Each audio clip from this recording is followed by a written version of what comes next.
Waalaikumsalam warahmatullahi wabarakatuh.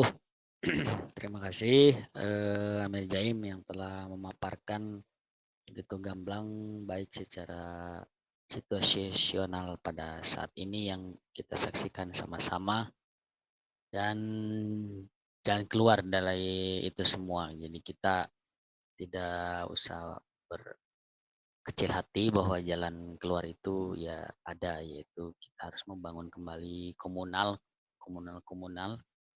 yang di dalamnya ada pemimpinnya. Baik, Tuan Puan, kita masuk ke season yang kedua, yaitu sesi diskusi tentang tema pada malam hari ini, yaitu temanya Amirat sebagai tata kelola alternatif untuk masyarakat berkesejahteraan. Silakan bagi yang mau bertanya, bisa melalui chat, ditulis di chat atau angkat tangan. Di titik 3 di bawah itu kan ada tanda angkat tangan, itu tinggal dipijit aja tombolnya, nanti akan muncul tanda angkat tangan. Alhamdulillah peserta pada malam hari ini banyak. Oh, baik, ini yang perdana dari PTB, ini Pak Tatang. Silahkan Pak Tatang, langsung saja open mic. Assalamualaikum warahmatullahi wabarakatuh. Waalaikumsalam warahmatullahi wabarakatuh. Sebagaimana apa yang dikatakan Amir barusan berkaitan dengan tema ini, sepertinya kita tuh sedang mendesak mengaplikasikan kibut yang pernah disampaikan oleh Pak Mufti Asikin. Selanjutnya maksudnya konsep dan aplikasinya bagaimana gitu. Itu aja Mir. Assalamualaikum warahmatullahi wabarakatuh. Baik, mungkin langsung dijawab aja ya. Jadi ya memang tadi bahwa kita memerlukan prakondisi dulu bahwa kita harus menghimpun atau berhimpun di antara orang-orang yang sudah punya kesadaran untuk keluar dari penjara ini, ya kan? Dan itu yang paling tidak mudah karena sebenarnya kita ini kan kalau dalam bahasa Syaikhul Qadir di penjara bukan di rumah tahanan, kita ini di penjara di mal-mal, atau kalaupun digambarkan di rumah tahanan maka sebenarnya pintunya terbuka, kuncinya ada di situ, tapi orang tidak ada yang mau keluar dari situ. Itu saya mengatakan bahwa manusia modern itu adalah manusia yang masosis gitu. Mereka seperti menikmati di dalam ketertindasannya, tergopoh-gopoh harus hidup di dalam hutang, mencicil hutang, ya kan, kemudian membayar pajak yang tanpa batas, dan akhirnya betul-betul menjadi budak, gitu.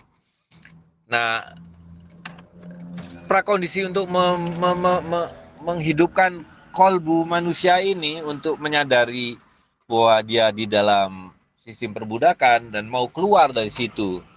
Nah, ini harus kita lakukan dulu gitu. Atau kita harus menemukan orang-orang yang sudah punya kesadaran seperti itu gitu. Dan kesadaran seperti itu kan datangnya adalah mesti ada instrumennya, ada alatnya, dan para suyuh mengajarkan pada kita alat untuk itu adalah ya kita harus mulai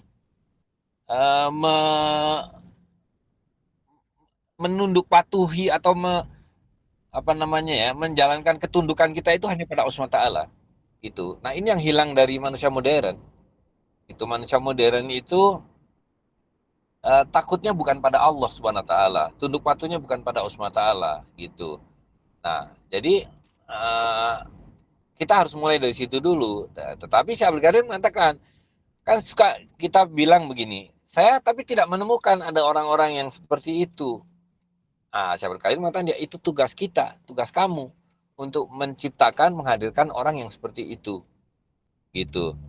Dan di dalam hal ini kita kemudian mulai masuk wilayah pengajaran ihsan yang kita sebut sebagai tasawuf, ya kan. Maka disitulah kemudian mesti ada kalau dalam bahasa teknis para santri itu ada riyadhahnya gitu. Bagaimana kita menumbuhkan rasa cinta hanya kepada Allah SWT, rasa takut hanya kepada Allah SWT, dan pengabdian kita hanya kepada Allah SWT, itu adalah melalui riyadhah. Ada wirid, ada baca Quran, ada baca sholawat, dan seterusnya. Yang hari ini itu ditolak, ya kan? Ini adalah obat dari penyakit manusia modern, tapi hari ini ditolak gitu. Baik secara sistematis politis dan mengatakan bahwa riyadhah seperti itu adalah bid'ah misalnya, atau secara sosial yang memang kita tidak lagi punya kecenderungan untuk melakukan itu karena begitu sibuknya dengan urusan dunia ini gitu. Jadi yang saya mau katakan Pak Tatang, kita harus melakukan itu, memulainya dengan cara satu berhimpun, dan dalam waktu yang bersamaan kita juga harus mulai menghidupkan kembali rasa kemerdekaan itu, fitrah itu, kehidupan kesadaran fitrah gitu.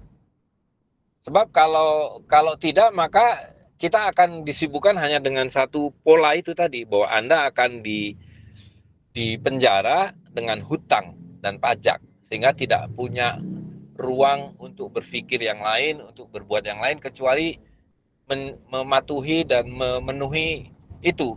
Karena hutang di zaman ini adalah hutang yang tidak akan pernah terlunaskan. Gitu. Ya, jadi mungkin tidak terlalu konkret jawaban atas pertanyaan Pak Tatang itu, tetapi karena situasinya hari ini demikian.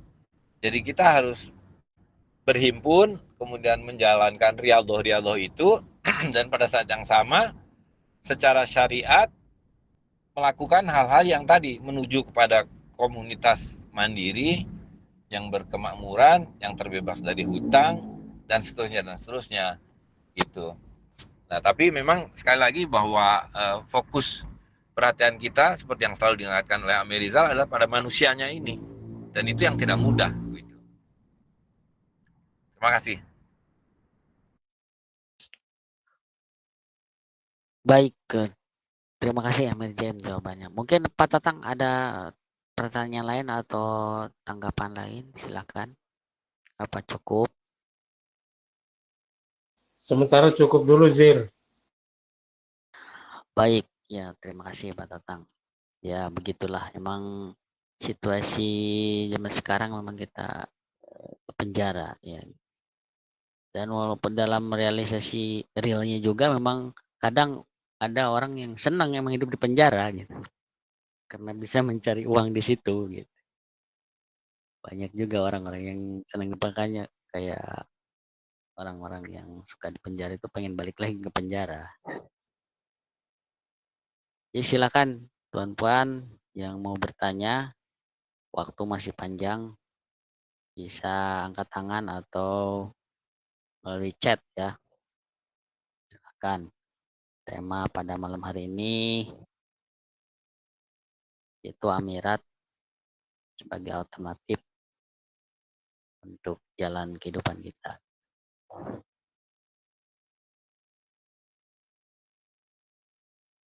Mungkin ada tambahan dari Amir Rizal, mungkin ada mau nambahkan tentang tema pada malam hari ini. Ini Amir Rizal bukan ya?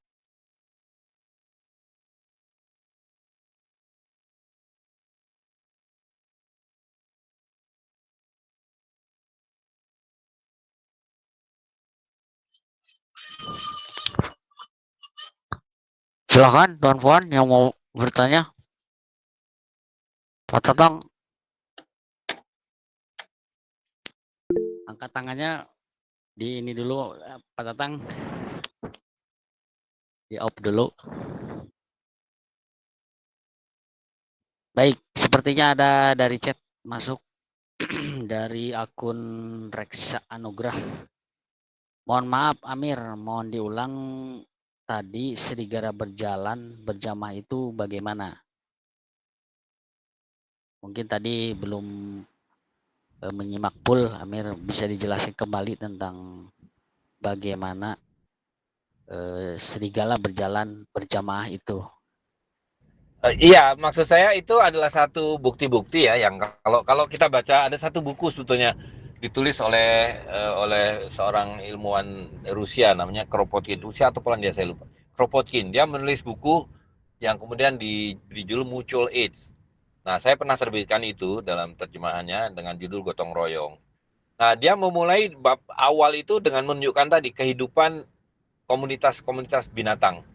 Dan dia bisa menunjukkan pada kita bahwa seluruh kehidupan binatang itu terpimpin gitu. Yang paling mudah memang seperti kehidupan lebah atau kehidupan rayap, ya kan, atau kawanan burung tertentu. Nah, salah satunya tadi saya mengambil contoh ada serigala.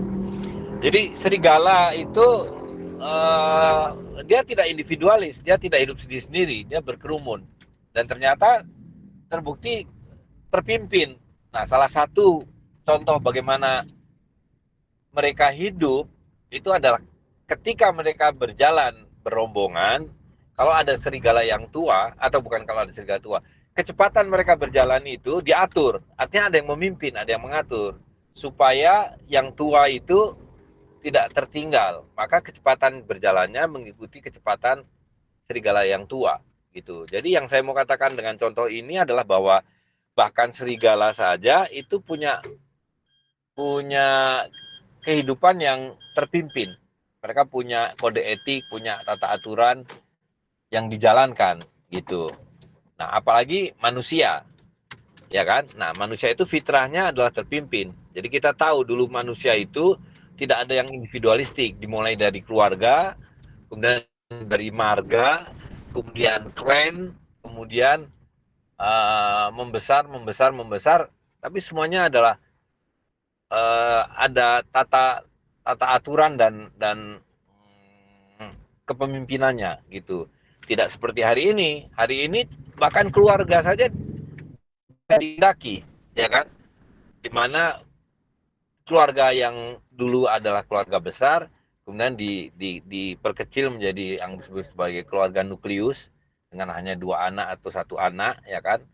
Dan kemudian kehidupan keluarga ini pun tidak lagi menjadi unit sosial karena semuanya diatomisasi bahwa Anda adalah warga negara yang sama posisinya di bawah tata aturan dan sistem yang diciptakan oleh manusia gitu. Jadi yang saya mau katakan adalah kehidupan fitrah itu menjadi hilang sama sekali secara sistematis, bukan secara alamiah. Itu akibatnya adalah sekarang kita semua bergantung. Kita bergantung kepada apakah kepada institusi yang namanya negara atau apakah kepada korporasi gitu. Jadi kehidupan sosial tidak ada lagi kecuali akhirnya hanya urusan kalau kita lihat pada pengelolaan kita hari ini kan melalui RT, RW dan seterusnya itu, ya kan?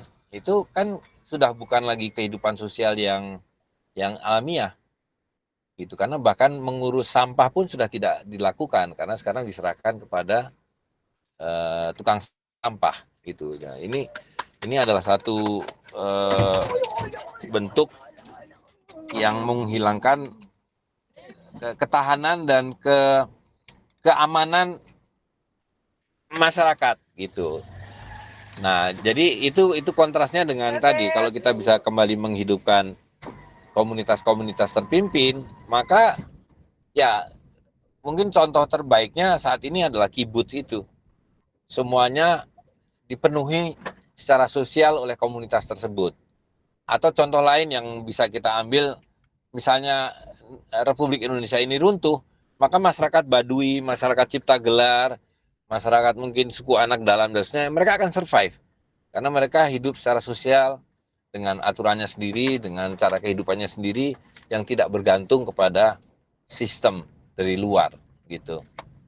Jadi mungkin itu maksudnya bahwa bahkan binatang saja punya tata kelola yang fitrah gitu. Mudah-mudahan ini menjawab apa yang ditanyakan Pak Anugrah. Baik, Mer, terima kasih jawabannya. Ya begitu Pak Reksa Anugrah jawabannya. Dan memang kalau kita punya hobi melihat di channel-channel televisi yang khusus binatang tuh bisa lihat memang kalau serigala itu memang tertib gitu, apalagi dalam hal berburu gitu. Dia begitu terstruktur gitu. Nah, baik, ini yang selanjutnya barusan Tuan Bintang apa mau bertanya? Ya, izin Yo, bertanya. baik. Silakan. Ya, Assalamualaikum warahmatullahi wabarakatuh. Waalaikumsalam warahmatullahi wabarakatuh. Pak Zaim, maaf, izin bertanya. Kita kan sekarang sedang dalam kondisi psikosis ya. Itu apakah memang jadi kita itu harus ke psikiater setiap hari atau bagaimana, Pak? Karena psikosis ini, Pak. Itu saja, Pak. Ya, itu memang kondisi yang diciptakan karena kehidupan yang serba diatur dari luar itu hanya bisa dipertahankan kalau masyarakat itu mengidap psikosis, ya kan? Nah, psikosis itu apa sebenarnya? Psikosis itu sebetulnya adalah bagaimana kita memahami sesuatu itu sebagai sesuatu yang bukan sesuatu itu sendiri. Dalam bahasa Syaikhul Qadir itu adalah bagaimana kita kehilangan makna terhadap sesuatu. Jadi kalau kita lihat fitrah manusia itu, ketika Nabi Adam diciptakan, kan Allah SWT menyatakan alama adama al asma aku laha. Jadi aku ajari Adam itu nama-nama. Gitu. Jadi itu dimulai dari situ fitrah itu. Jadi nama itu melekat dengan makna dan itu harus sama, konsisten gitu. Nah, hari ini kita melihat bahwa kata-kata itu dilepaskan dari maknanya. Dari bahasa hari ini itu menjadi alat untuk membangun ilusi. Karena segala sesuatu dilepaskan dari maknanya. Itu sebabnya saya mengatakan relearn the language. Kita harus kembali mempelajari bahasa, mendudukkan kata dan makna supaya kita tidak mengalami split tadi, tidak mengalami psikosis. Gitu. Jadi bukan psikiater yang kita perlukan. Karena kalau psikiater yang kita perlukan, maka yang akan diberikan oleh dia adalah diazepam, adalah obat penenang. Gitu. Nah, yang kita perlukan adalah bagaimana menutup celah yang membuat kita berkepribadian ganda, yang membuat psikotik itu, gitu. Dan untuk menutup celah itu ya kembali kepada tauhid, gitu. Kita harus kembali kepada Allah SWT, gitu. Dan itu sebabnya sekali lagi apa yang harus kita lakukan hari ini adalah fokus pada membangun manusianya ini sebenarnya. Antara lain untuk menghilangkan psikosis itu. Salah satu contoh konkretnya adalah dalam apa yang kita sekarang sedang lakukan ya, bahwa wujud psikosis itu adalah uang kertas kan, di mana uang kertas itu orang menganggapnya sebagai sesuatu yang real, padahal itu ilusi gitu. Nah, bagaimana orang kemudian bisa memahami bahwa ini adalah ilusi? Maka kita hadirkan yang real, yaitu dinar emas, dirham perak, dan fulus tembaga gitu. Tapi bagaimana kita bisa menghadirkan dinar, dirham, dan fulus itu adalah dimulai dari ketaatan kita kepada Allah SWT. Dan itu ada kaitannya dengan yang tadi. Pertama saya katakan, ati'u wa ati'u rasul wa ulil amri minkum. Karena ketaatan kepada Allah, ketaatan kepada Rasul, dan kepada ulil amri, yang pertama kali adalah dalam hal moneter, dalam hal uang. Gitu. Nah, hari ini, siapa yang mentaati Allah dan Rasul dan ulil amri? Nggak ada. Kecuali segelintir orang yang mungkin masih belum dengan kesadaran penuh, sekarang mulai menggunakan dinar, dirham, dan fulus, lebih karena mungkin melihat bahwa emas dan perak ini berharga, uang kertas nggak ada harganya, itu, ya kan? Nah, itu yang selalu saya katakan, ada 1001 alasan untuk menolak dinar dan dirham, dan hanya ada satu alasan untuk menerima dinar dan dirham, yaitu ketaatan kepada Allah SWT. Allah SWT mengatakan riba itu haram, ya kan? Dan kita bisa melihat dari berbagai penjelasan bahwa uang kertas itu haram, dan kita harus menegakkan perdagangan dan keadilan, maka gunakanlah dinar dan dirham. hanya mereka yang dasarnya adalah ketaatan kepada Allah SWT akan menjalankan dengan serta-merta. Dia tidak akan menanya kenapa 4/4 gram, kenapa 22 karat bukan 24 karat, kenapa yang mencetak itu Amir Zaim, kenapa dan seterusnya gitu. Nah, jadi sekali lagi semula memang harus dimulai dengan membangun manusianya gitu. Jadi ini yang hilang secara universal ya. Kalau kita mengacu oleh Nietzsche bahwa manusia hari ini sudah menjadi subhuman, manusia yang kehilangan fitrahnya karena kapasitas rohaninya nggak ada. Dan itu maknanya adalah ketakutan dan ketaatan kepada Allah SWT itu nggak ada. Gitu. Itu dulu yang harus dikembalikan. Gitu. Nah itulah pengajaran ihsan, pengajaran tasawuf, riyadhah dengan zikir, dengan sholawat, dengan baca Quran dan seterusnya. Gitu. Nah tapi sekali lagi semua itu harus dimulai dengan berhimpun, berjamaah. Gitu. Nah ini yang juga sekarang ini kan secara praktis kita betapa sulitnya bahkan untuk berkumpul gitu. Apalagi berjamaah. Jadi ini adalah PR yang harus kita lakukan secara bersama-sama. Demikian. Baik, begitu Tuan Bintang jawaban dari narasumber. Apa ada pertanyaan lain atau ada tanggapannya? Sudah, terima kasih Pak Zaim. Baik, Ya, sama-sama. alhamdulillah. Baik, kita menuju ke chat dulu ya. Ini dari akun Ceril Ikram. Assalamualaikum, saya baru masuk ke nama grup Kebun Dinar Kelas. Salah satu adminnya berstatement dinar dirham di zaman sekarang masih dalam status sebagai instrumen investasi, belum masanya sebagai alat transaksi. Akan ada masanya umat berlomba-lomba menggunakannya sebagai mata uang. Dan juga berkata sebelum hijrah ke dinar khairul rezikin besutan Ustadz Nasrullah magnet rezeki, saya di dinar wakalah juga besutan Amir Zaim Saidi dan gerai dinar Ustadz Mumin Iqbal. Bagaimana Amir menanggapi hal tersebut? Mohon pencerahannya. Ya, Silakan Amir. itu contoh konkret bahwa tadi yang ditaati bukan Allah SWT, bukan Rasul SAW, dan bukan para ulil amri, ya kan? Yang ditaati adalah nafsunya sendiri untuk mendefinisikan emas dan perak keluar dari fitrahnya, gitu. Jadi kalau kita dudukkan emas dan perak itu sama sekali, bahkan secara ekonomi, tidak ada sama sekali unsur investasinya, gitu. Karena bahkan terminologi investasi itu sendiri ada terminologi riba. Tidak ada yang namanya investasi. Karena investasi itu kalau dimaknai apa yang dipahami hari ini adalah tadi, kamu ongkang-ongkang, biarkan uang kamu beranak uang, ya kan, melalui deposito, melalui jual beli saham, dan kemudian melalui menumpuk-numpuk dan menyimpan-nyimpan emas dan perak, gitu, ya.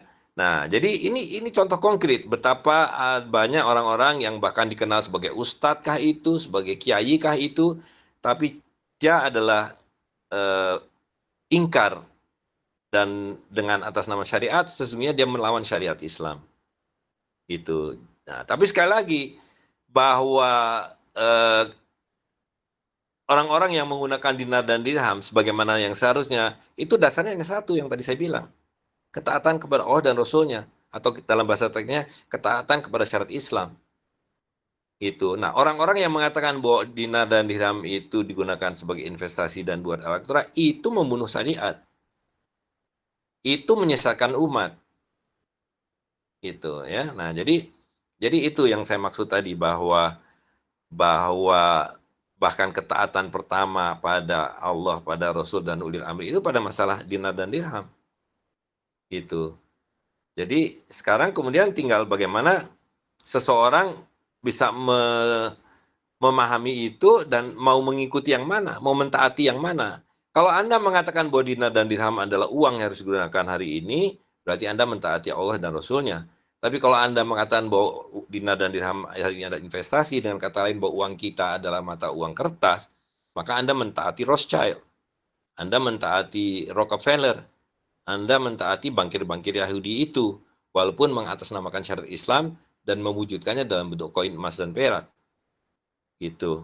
Ya, jadi kita bisa melihat betapa hari ini jauh lebih banyak orang-orang yang mencetak dan menerbitkan dinar dan dirham dengan maksud begitu, untuk membunuh syariat Islam dan untuk mentaati para bankir, supaya semua orang tetap menggunakan uang kertasnya sebagai alat tukar dan menjadikan dinar dan dirham sebagai timbunan yang justru diharamkan oleh Allah SWT. Gitu. Saya kira demikian tanggapannya. Baik, terima kasih. Ya, jadi begitu jawabannya Tuan atau Puan Sheryl Ikram. Mudah-mudahan bisa menjawab apa yang mungkin di grupnya didiskusikan gitu, atau jadi pertanyaan dalam diri. Mudah-mudahan bisa buka wawasan baru lah. Baik, ini ada tanggapan dari akun Mamalah Fitrah ya, tentang tadi channel yang khusus binatang itu, yaitu beliau mengasih tahu kita bahwa channel khusus binatang itu namanya Nat Geo Wild. Nah, silakan bagi yang ingin membuktikan bagaimana serigala itu punya pemimpin, dan itu yang bisa dilihat di channel binatang itu. Itu akan banyak menambah wawasan kita, karena alam ini begitu melimpah pengetahuan untuk kehidupan kita. Baik, yang berikutnya dari akun Risna Inayah. Psikosis yang dimaksud itu dalam arti majasi ya. Begitu, Mir. Psikosis. Psikosis yang ada hari ini ya dalam arti real. Jadi manusia hari ini adalah manusia yang psikotik, karena dia melihat sesuatu sebagai sesuatu yang berbeda, ya kan? Nah, itu salah satu ciri psikosis. Ciri lain dari psikosis itu adalah merasa tidak berdaya, gitu, tidak berdaya, atau bisa juga dia tahu bahwa ini sesuatu yang salah tapi terus-menerus dia lakukan. Nah, itu psikosis.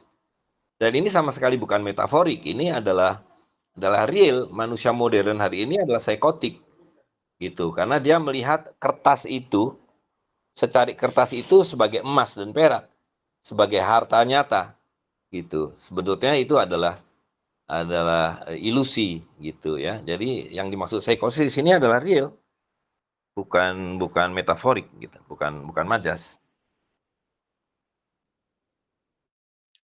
Baik, begitu akun Puan Risna Inayah, ya, mudah-mudahan bisa jawab pertanyaan yang tadi. Itu psikosis itu ya real lah, penyakit manusia pada zaman ini. Adapun akun Cari Lekam berkomentar, syukron jazakallahu khairan Amir Zaim Saidi. Alhamdulillah, syukurillah. Baik, yang berikutnya dari akun Meliasna Oktavia. Nah, beliau bertanya, untuk daerah-daerah adat yang masih asing dengan kehadiran koin dinar dirham dari Amir James Saidi, apakah beras untuk sementara bisa digunakan sebagai uang? Sambil pelan-pelan dijelaskan dinar dirham ini. Ya, jadi fitrah dalam hal ini adalah bahwa Allah SWT memberikan kebebasan untuk memilih alat tukar. Jadi jual beli itu harus redo sama redo, kan gitu bahasa teknisnya. Antara dimingkun.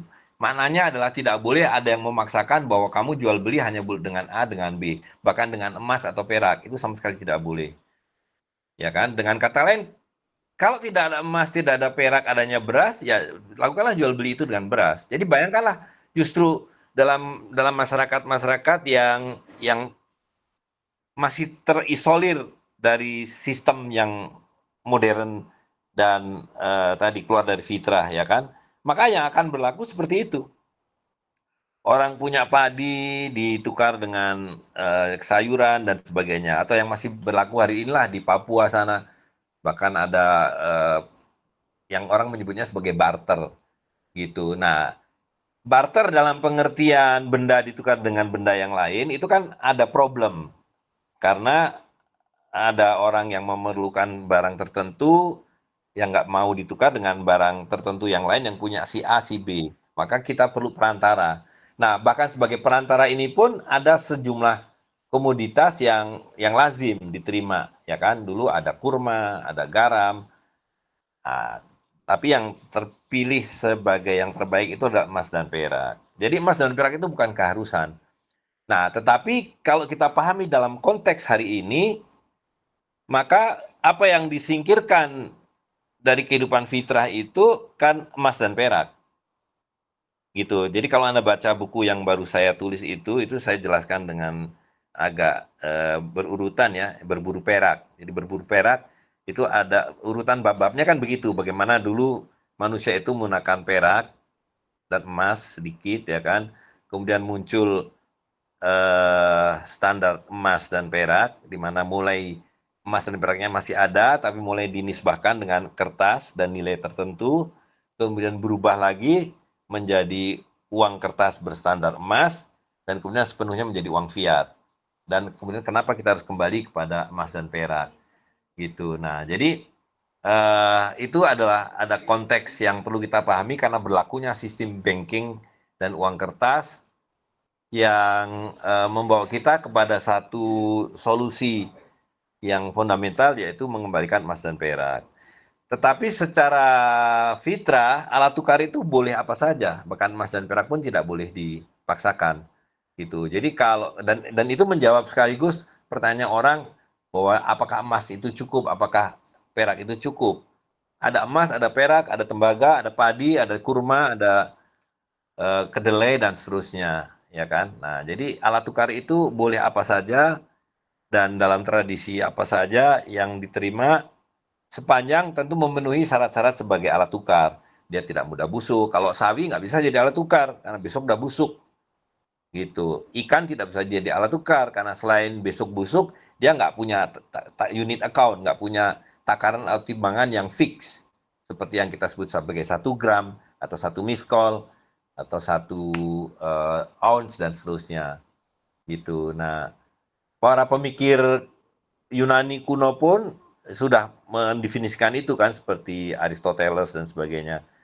Tapi secara kemasyarakatan, kemudian di dalam Islam, dan satu-satunya yang masih punya tata aturan mengenai emas dan perak hari ini adalah syariat Islam. Gitu. Karena terkait dengan masalah ketetapan nilai, dengan hukuman, dengan standar atau nisab dan seterusnya gitu. Nah, jadi kembali ke soal pertanyaan praktis tadi, apakah beras? Oh ya, sangat mungkin dan memang harusnya begitu.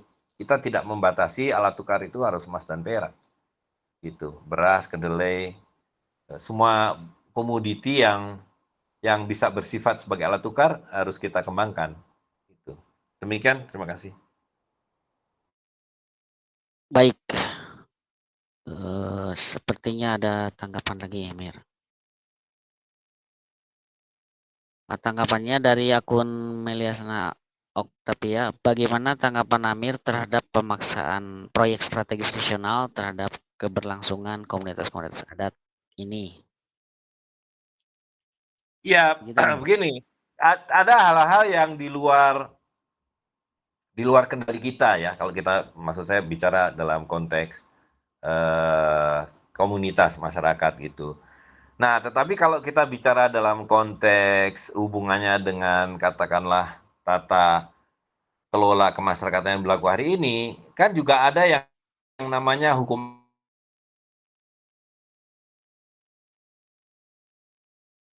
dan ini kan diakui oleh institusi yang namanya negara gitu. Dan dalam konteks itu sebetulnya kita bisa dudukkan bahwa syariat Islam itu adalah bagian dari hukum adat.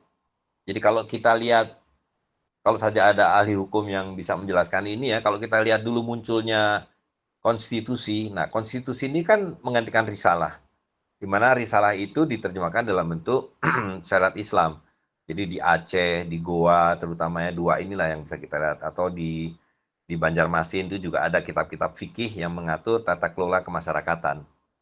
Gitu. Nah, ketika kemudian muncul satu institusi baru dengan konstitusi, maka ini dalam aturan peralihan dinyatakan hukum-hukum yang pernah berlaku itu tetap berlaku, masuk wilayah hukum adat gitu. Nah, jadi sebetulnya penerapan syariat Islam itu bisa menjadi wilayah yang dilindungi karena masuk wilayah hukum adat. Dengan kata lain, kalau kita berjamaah, kemudian kita mengatakan bahwa kita ingin menjalankan ketentuan-ketentuan syariat Islam, itu bisa masuk wilayah hukum adat. Gitu. Karena sekarang ini kan ada yang kemudian sudah diadopsi masuk ke dalam hukum modern, ya kan, misalnya nikah. Nikah itu kan kalau kita menggunakan hukum syariat atau kita sebut saja itu hukum adat, maka nikahnya disebut nikah syiri. Itu harus didaftarkan dan diresmikan untuk diakui dalam hukum modern, gitu, ya kan? Nah, saya kira kita bisa mencari titik temu seperti itu, gitu. Jadi misalnya hukum zakat kan sudah qot'i, gitu. Tinggal bagaimana kita mendudukkan tafsir tentang nisab, tentang alat bayarnya, bahwa itu harus dengan nukut dan tidak sah membayar dengan uang fiat dan seterusnya, ya kan? Karena uang fiat itu adalah alat untuk bayar pajak, bukan alat untuk bayar zakat. Zakat harus bayar dengan dinar dan dirham, gitu. Nah, jadi ya kita fokus di situ, bahwa kita menjalankan ini semua karena hak adat kita, hak customary rights kita, ya kan, untuk menjalankan apa yang kita yakini. Itu. Jadi waktu kasus pasar muamalah itu misalnya, salah satu argumen pendamping hukum saya kan begitu, bahwa ini adalah hak konstitusional untuk menjalankan apa yang kita yakini dalam keimanan kita, yaitu dalam konteks ini membayarkan zakat dalam dinar emas dan dirham perak. Itu nggak boleh dilarang, gitu, karena itu hak konstitusional.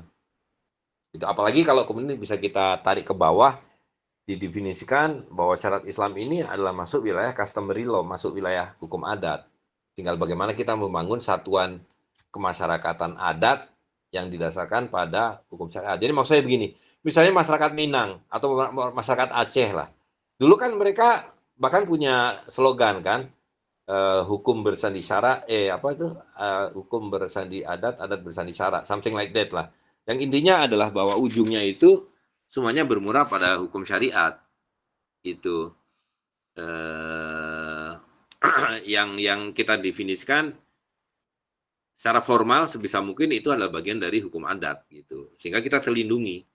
Tidak ada lagi dikotomi bahwa kalau Anda menjalankan syariat Islam, maknanya Anda menentang hukum modern. Enggak begitu.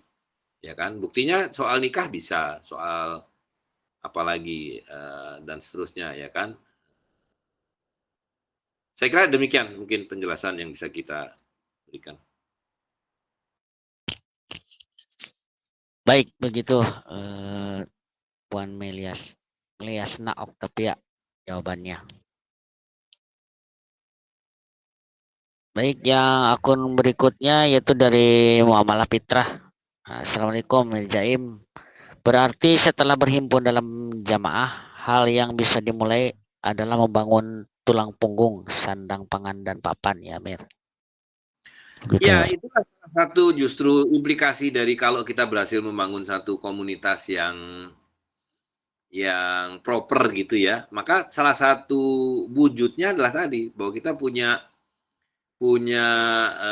cara hidup, dalam bahasa Inggris itu disebut livelihood yang mandiri gitu, dan bentuknya persis seperti itu ya kan. Orang hidup itu apa sih yang diperlukan? Basicnya kan ya sandang pangan papan, tapi ini semua kan hanya untuk hidup, tapi tujuan hidup kan bukan itu. Nah, hari ini kan tujuan hidup adalah untuk itu. Orang hidup hanya mencari sandang pangan dan papan gitu. Seperti hanya bagaimana sistem modern itu mengubah uang, yang dulu uang itu adalah sarana, sekarang uang itu menjadi tujuan, gitu. Nah, jadi salah satu tolok ukur keberhasilan kita membangun komunitas yang sehat adalah tadi kemandirian dalam hal pangan, papan, dan sandang gitu. Jadi kita bisa membayangkan bahwa masyarakat itu bukan masyarakat karyawan gitu. Karena masyarakat Muslim secara historis, secara sosiologis itu adalah masyarakat pedagang dan artisan. Apakah petani, apakah pengrajin, apakah pengrajin itu bisa penjahit, bisa pandai besi, bisa pandai kayu, ya kan? Apakah pedagang, tapi tidak ada yang namanya karyawan. Itu. Kalaupun dia bekerja pada orang, maka bentuknya adalah syirkah. Tentu ada satu dua yang sifatnya bekerja, tapi itu perkecualian, tidak seperti hari ini. Hari ini 95% mungkin adalah karyawan, buruh. Adanya 5% adalah orang merdeka, artisan gitu. Nah, dulu tentu kemudian ada organisasi sosialnya yang hidup, ada gilda, ada syirkah, ada kirat dan sebagainya. Itu semua kait mengait dalam satu model kehidupan yang berbeda. Tapi sekali lagi memang harus diawali dengan komunitas yang saya maksud tadi. Kemudian dari situ dijalankanlah kegiatan-kegiatan yang menuju ke kemandirian. Tapi sekali lagi ini tidak mudah hari ini karena tadi gambaran metaforiknya adalah ini seperti orang-orang yang di penjara padahal pintunya terbuka, kuncinya ada, tadi tidak ada orang yang mau keluar. Atau kalau kita lihat dalam gambaran yang lain, film Matrix itu, betapa kebanyakan orang itu sudah berada dalam satu sistem dan tidak mau melepaskan diri dari kungkungan sistem itu. Gitu. Nah, ini dulu memerdekakan manusia untuk mau hidup mandiri dan dengan cara yang berbeda. Dan coba lihat, sebetulnya kan 98% orang bilang bahwa kehidupan masyarakat kita itu ya terdiri dari tukang jahit, tukang cilok, pedagang seblak, ya kan, tukang semir sepatu keliling. Itu adalah manusia-manusia yang merdeka gitu, dan itu mayoritas. Jadi dengan kata kehidupan fitrah kita itu masih ada gitu, tetapi kehidupan mereka menjadi begitu sulitnya karena ketika mereka mendapatkan uang 100.000 hari ini, 50.000 sudah untuk bayar hutang, 30.000 harus bayar pajak, tinggal 20.000 yang bisa dibelanjakan, dan 20.000 tidak ada artinya.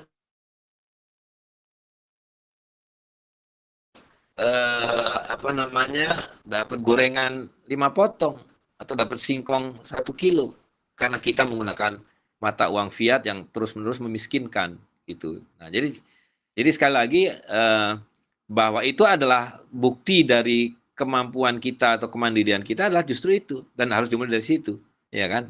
Bagaimana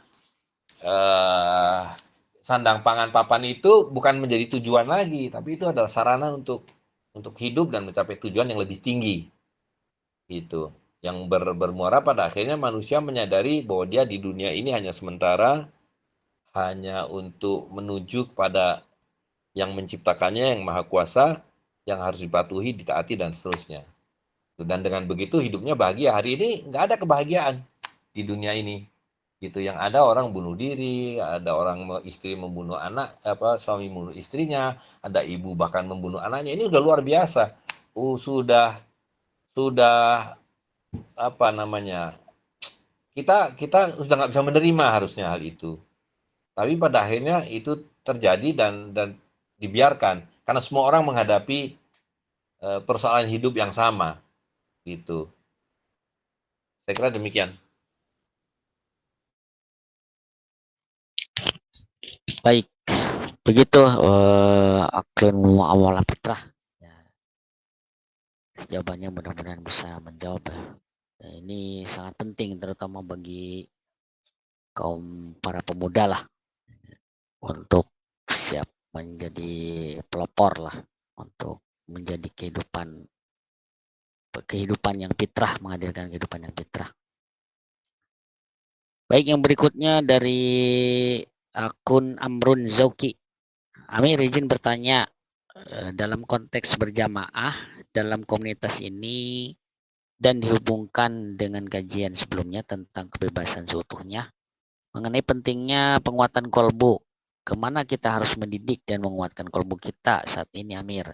Karena setelah 2021 saya berbayat dengan Amir, saya sendiri belum bisa secara rutin untuk ikut dalam kegiatan komunitas ini. Silakan Amir ditanggapi. Ya inilah prakondisi yang harus kita bangun ya sebelum kita bisa membangun jamaah dengan segala macam idealitanya, itu adalah membangun manusianya. Dan fokus dalam pembangunan manusia hari ini adalah tadi menghidupkan kolbu, ya kan? Dan sebetulnya ya dalam hal ini kita harus mengikuti satu jalan gitu. Dari jalan itu ada dua, satu jalan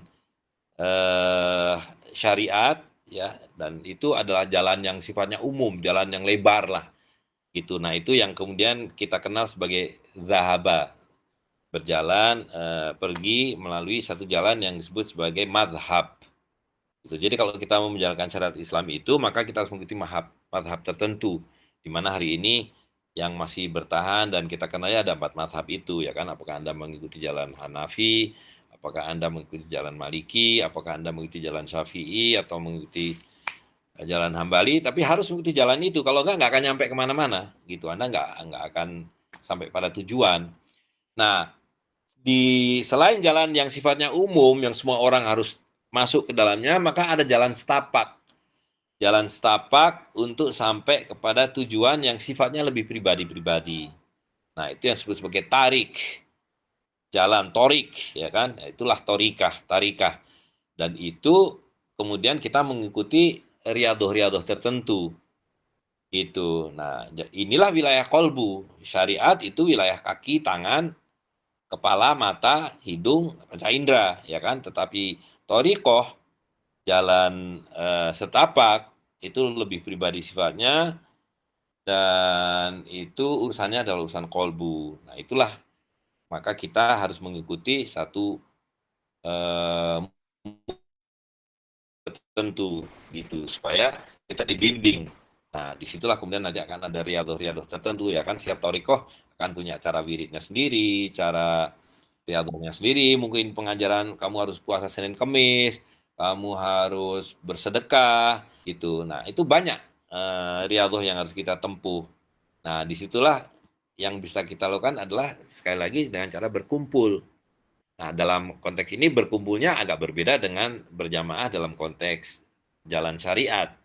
Karena dalam jalan torikoh ini, jalan hakikat ini, berkumpulnya adalah ya dalam menempuh jalan itu. Jadi kan pertama pengajaran hakikat itu ada apa namanya, keep company. Kamu harus berkumpul dengan orang-orang yang soleh, berkumpul dengan orang-orang yang selalu mengingatkan kita kepada Allah SWT dan seterusnya lah, hal-hal teknis yang banyak diajarkan itu. Jadi sekali lagi memang kita ini harus berkumpul. Nah, ini salah satu tantangan ya kan. Di zaman hari ini tidak mudah kita berkumpul untuk hadir dalam satu majelis untuk membersihkan kolbu atau memanage kolbu ini gitu. Jadi kalau tadi dikatakan bahwa ya memang apa kemudian belum banyak di dalam masalah ini ya karena tadi itu kita harus agak memaksakan diri sebenarnya. Mungkin seminggu sekali berkumpul, dan kita sudah mendapatkan pengajaran-pengajaran ya kan. Kita ada wirid yang harus biasa kita baca, ada qasidah-qasidah yang kita baca. Nah, tetapi itu tidak boleh dilepaskan dari jalan yang pertama tadi, bahwa tujuan kita hari ini menegakkan syariat Islam, tujuan kita adalah untuk bisa mentaati perintah Allah dan Rasul-Nya, untuk meninggalkan riba, untuk menegakkan zakat dan seterusnya. Gitu. Dan ini memang menjadi sesuatu yang asing hari ini. Sehingga Nabi mengatakan memang Islam itu datangnya asing dan kembalinya asing. Jadi kalau Anda sehari ini dilihat sebagai keasingan, insya Allah itu tanda kebaikan gitu. Tapi kalau Anda tidak asing, artinya Anda bagian dari mainstream, Anda adalah bagian dari sistem, bagian dari problem gitu. Jadi mudah-mudahan dengan demikian ya kita ini selalu saya dengan agak apa namanya, agak ada rasa bersalah ya kan mengatakan ini karena kita hampir tidak bisa menjalankan itu gitu loh sekarang ini. Dan kita harus berusaha minimal berkumpulnya itu. Jadi Syarif Khalil mengatakan keep company, berkumpul lah gitu. Nah, karena Anda akan menjadi satu bagian dari kumpulan itu. Jadi kalau kata para motivator itu, kalau Anda berkumpul ada 4 orang penjudi, maka Anda akan menjadi penjudi yang kelima. Kalau Anda berkumpul dengan pemabok, ada 4 orang pemabok, dan Anda berkumpul dengan pemabok, maka Anda akan menjadi orang kelima pemabok. Nah, kalau kita berkumpul dengan orang-orang yang salih, dengan orang-orang muhsinin, ada 4 orang muhsinin, maka Anda akan menjadi orang yang kelima sebagai muhsinin. Nah, ini yang harus selalu kita coba upayakan gitu. Saya kira demikian. Baik, alhamdulillah. Penjelasannya begitu gamblang dan lagi-lagi masalah berkumpul lah kita. Makanya apabila Tuan Joki ada di sekitar Tuan udah ada pasar muamalah lah, itulah bisa jadi salah satu wadah untuk berkumpul bersilaturahmi, hadir dengan orang-orang, bisa saling tukar informasi di situ dan berdagang juga begitu. Baik, yang berikutnya dari Tuan Bintang, uang adalah sarana, maksudnya apa, Pak? Silakan Mir, langsung tanggapi.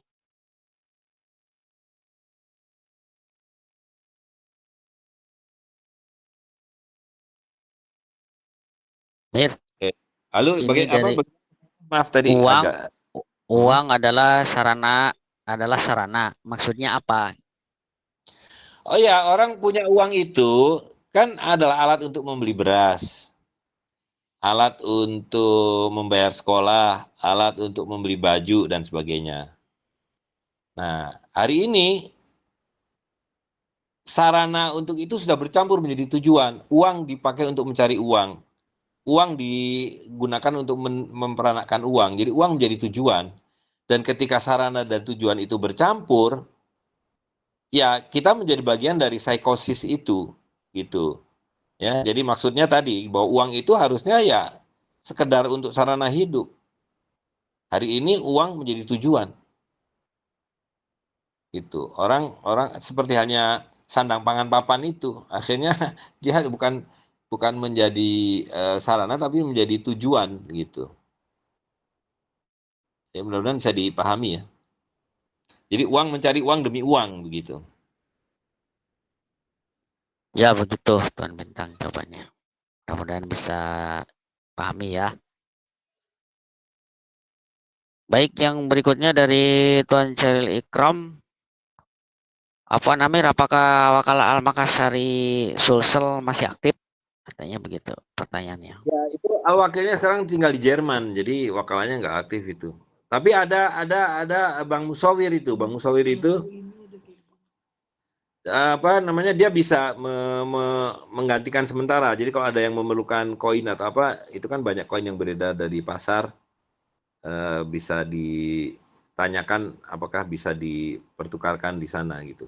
Kalau Wakala Al Makassari sendiri memang sudah tidak aktif karena siapa namanya, al wakilnya itu Wazir Syahrul sekarang di Jerman itu.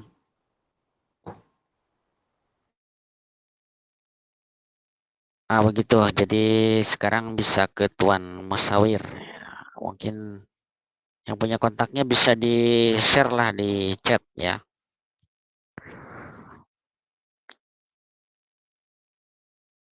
Waktu menunjukkan jam 9:42. Silakan Pak yang masih ada pertanyaan seputar materi pada malam hari ini. Ini begitu luar biasa para peserta pada malam ini. Alhamdulillah. Mudah-mudahan ilmu yang disampaikan narasumber bisa dipahami dan dilaksanakan sesuai kemampuan kita. Silakan, barangkali ada yang mau bertanya lagi sebelum narasumber menyampaikan closing statement-nya.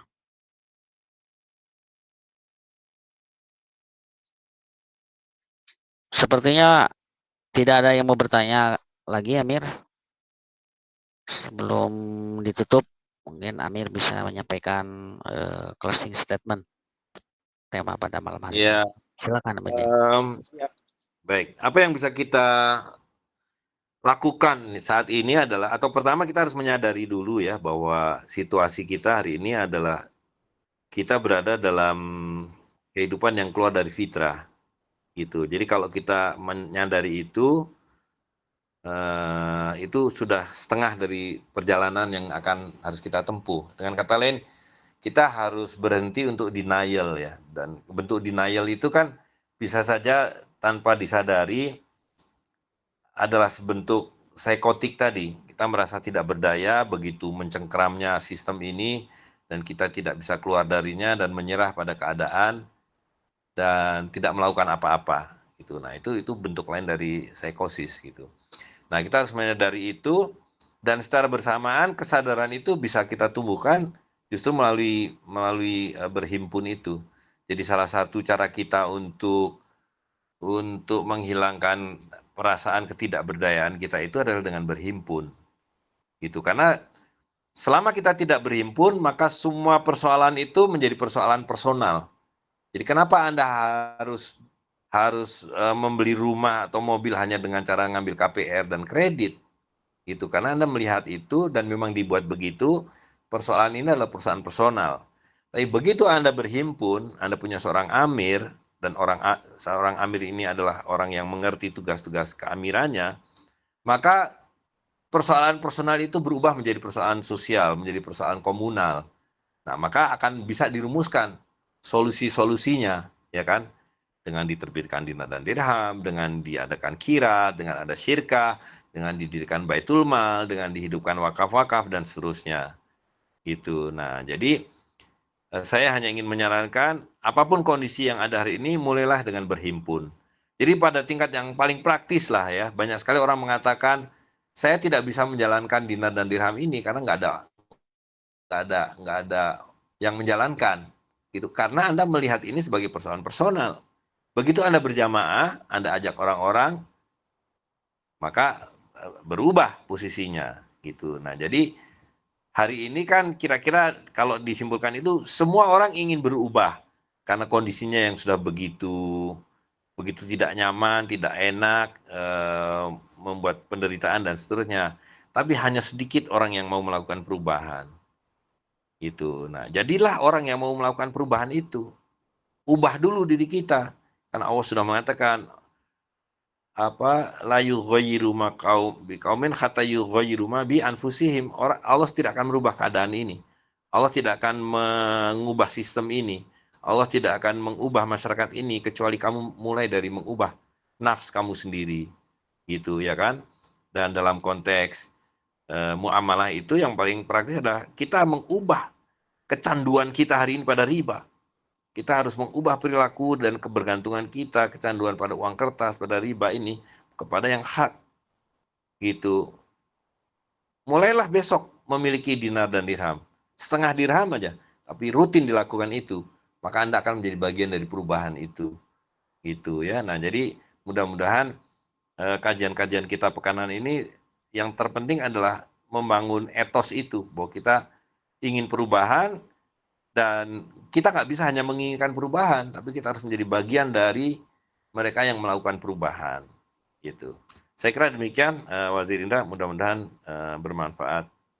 Assalamualaikum warahmatullahi wabarakatuh. Waalaikumsalam warahmatullahi wabarakatuh. Alhamdulillah, syukurillah kajian pada malam hari ini berjalan lancar dan begitu antusias para peserta dengan banyaknya interaksi pada malam hari ini. Terima kasih kepada narasumber yang telah menyampaikan materinya yang begitu luar biasa, yang sangat penting pada zaman kita hidup sekarang ini. Dan mudah-mudahan tuan puan yang hadir pada kajian malam hari ini bisa memahami apa inti dari materi pada malam hari ini.